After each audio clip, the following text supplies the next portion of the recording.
নমস্কাৰ বন্ধু বান্ধৱীসকল, মোৰ এই চেনেলৰ অন্য এটা ভিডিঅ'লৈ আপোনালোকক স্বাগতম জনাইছোঁ। বন্ধু বান্ধৱীসকল, যোৱাকালি ডক্টৰ হিমন্ত বিশ্ব শৰ্মাই আছাম পুলিচৰ ইণ্টাৰভিউক লৈ এটা নতুন মন্তব্য কৰিছে।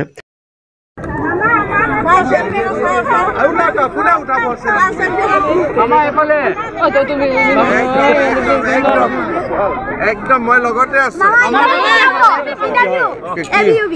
এবিইউবি জুলাইত নিশ্চয় বন্ধু বান্ধৱীসকল চালে আপোনালোকে ক্লিপটো নিশ্চয় জুলাই মাহতে আমাৰ এই আছাম পুলিচৰ ফিজিকেল টেষ্টটো অনুষ্ঠিত হ'ব। আৰু লগতে বন্ধু বান্ধৱীসকল যিটো 3000 পদ আছাম পুলিচ ফৰেষ্ট ডিপাৰ্টমেণ্টত মুকলি হোৱাৰ কথা ঘোষণা কৰিছিল, সেই পদসমূহ কেতিয়া মুকলি হ'ব নিশ্চয় আপোনালোকে গম পাইছে। আমাৰ জুলাই মাহত যিসমূহ আমি এপ্লাই কৰিছিলোঁ আছাম পুলিচৰ এবিইউবি ইত্যাদিবোৰ পদৰ বাবে, সেই পদসমূহৰ ৰিটেন টেষ্ট আৰু আপোনালোকৰ ফিজিকেল টেষ্ট অনুষ্ঠিত হ'ব নিশ্চয় গম পাইছে। তাৰ পিছতে যেতিয়া আমাৰ মেৰিট লিষ্ট আহিব, মেৰিট লিষ্ট অহাৰ পিছতে আমাৰ এই ফৰেষ্ট ডিপাৰ্টমেণ্টত যিটো 3000 পদ মুকলি হোৱাৰ কথা ঘোষণা কৰিছে, সেই 3000 পদটো মুকলি হ'ব।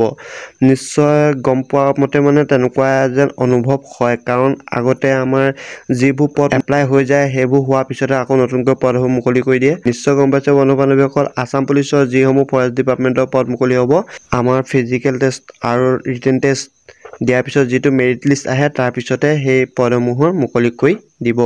নিশ্চয় বন্ধু বান্ধৱীসকল, এইটো আছিল এটা সৰু ভিডিঅ'। যদি এই ভিডিঅ' চাই ভাল পাইছে প্লিজ এটা লাইক কৰক আৰু বন্ধু বান্ধৱীসকললৈ শ্বেয়াৰ কৰক। ধন্যবাদ।